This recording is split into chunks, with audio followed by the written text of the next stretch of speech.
こんにちは、大阪千里山にあります柏屋で日本料理をやっております、松尾と申します。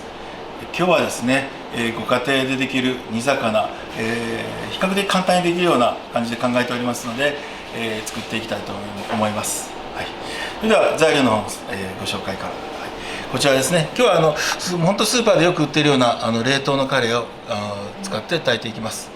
はい、で今日は青もんですね。今日は小松菜を用意してますけれども、別にこれ小松菜でなくても、サンド豆でも絹さやでもいいですし、ほうれん草なんかでもいいかと思います。はい、で今日は小芋ですね。これはもう冷凍の小芋を用意してます。でそれと厚揚げ、それとちょっと臭み取りに生姜を少し用意しております。はい、それでは、材料の下準備の方をしていきたいと思います。これ小松菜ですね。先ほどこれきれいに水で洗ってあります。だいたいこれ、量的には 100g ぐらいの分量になるんですが、だいたい4、5センチぐらいの長さに切っていきます。これね、下湯がきするところなんですけれども、今日は、電子レンジで、下ごしらえしたいと思います。で、大きくね、サランラップ広げていただいて、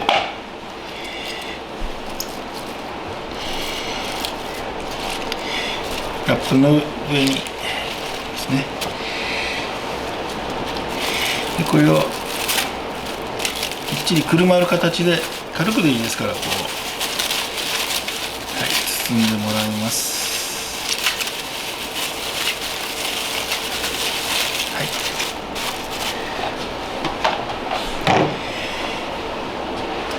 それでは、これね、だいたい 100g ぐらいでしたら600ワットで1分20秒程度、様子見ながらかけていただいたらいいと思います。スタート。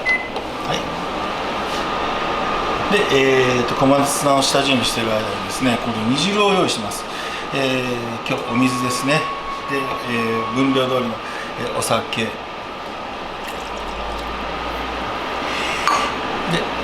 濃い口醤油で、たまり醤油ですね。これたまり醤油入れてますけれども、もし、たまり醤油ない場合は、濃い口醤油を同じ分量だけ入れていただければ大丈夫です。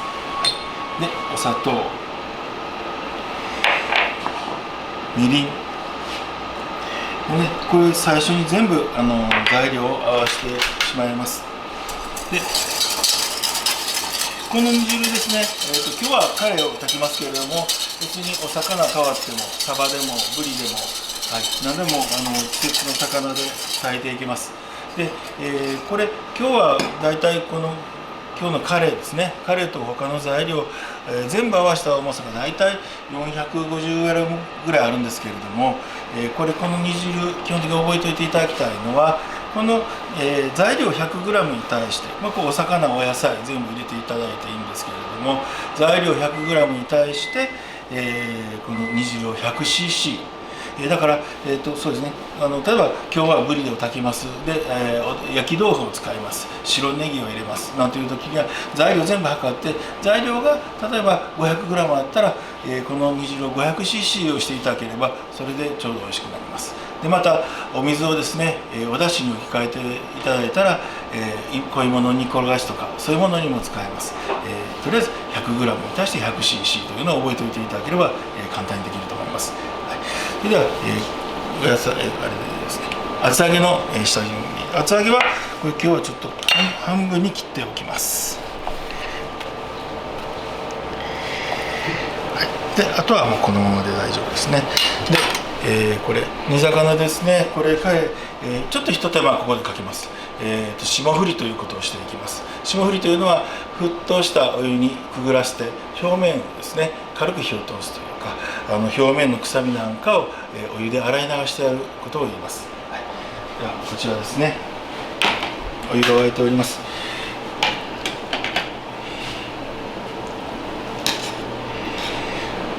1、2、3、4、5、これぐらいでいいと思います。でお水に一旦取っていただきます。1、2、3、4、5で、でこれお水に取った後ですね、大体鱗とかの処理してたらいいんですけれども、ここで鱗が残ってたりとか血が、内臓のところに血がついてたりすると、ここで洗い流してあげます。はい、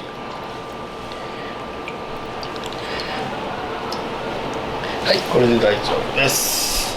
はい、それではちょっと余分な水気を拭き取って、これはですね、まず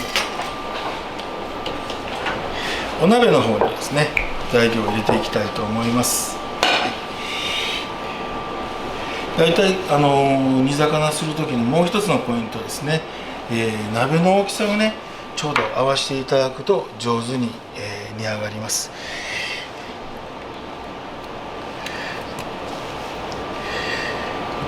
できるだけこう隙間が、できないような形で、これはなぜこういうふうにするかというとですね、煮汁が沸いてきます。煮汁が沸いてきたらポコポコと上がっていきますね。でこの、鍋と、材料の間が、だいたいきっちりになっていくと、この、隙間からですね、沸いた煮汁がポコポコと上がって、サイフォンのようにこう材料の上にまで、回っていくんですね。ということはきれいにこうだしをかけながら、炊かないでもこれでも上手に、上まで味が染みて美味しく炊き上がるということになります。ではここに先ほど合わせた、煮汁ですね、これを、全て入れていきたいと思います。はい、ではあとはこれをもう、ここに生姜を少しスライスを入れていきます。はい、でこれでは火をかけていきたいと思います。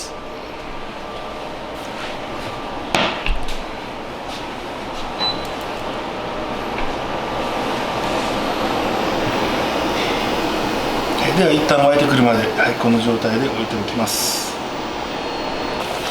はい、沸いてきました。はい、ここでね、最初に沸いていた時にアクが出たら、それはちょっとすくって丁寧にすくってあげます。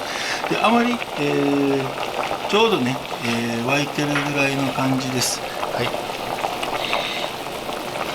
で今日は綺麗なね、アクがそんなに出てませんが、出たら少し取ってあります。はい、でこの状態になりましたら、落とし蓋、今日はね落とし蓋はアルミホイルを、でこれ鍋より少し大きめに作って、でこれ、よくね穴を開けたりすることありますけど、これ穴開けずにそのままずっと落としていきます。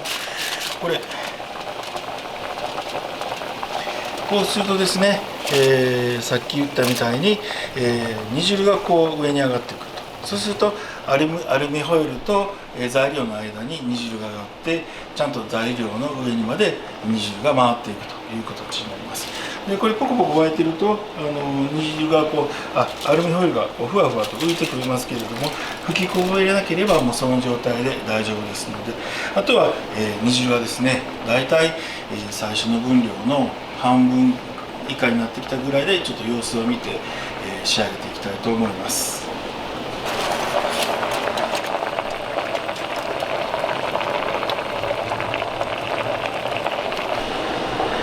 はい、そろそろいい感じになってきたと思います。ではちょっと開けてみますね。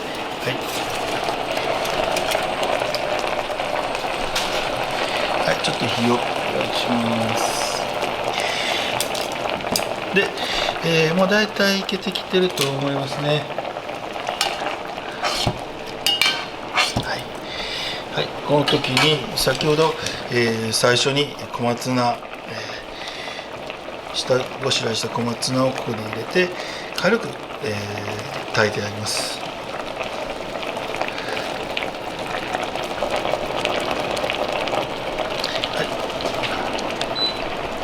では、盛り付けの方いきたいと思います。はい、じゃあ盛り付けていきます。せっかくきれいに炊き上がったカレーですね。ちょっと崩れないように盛り付けていきたいと思います。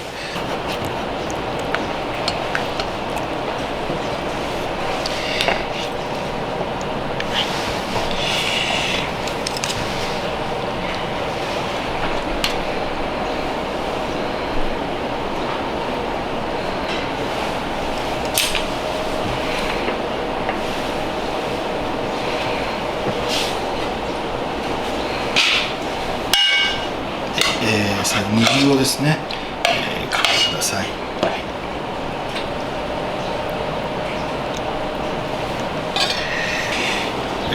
それではカレーの、今日はカレーの煮付けですね。はい、出来上がりました。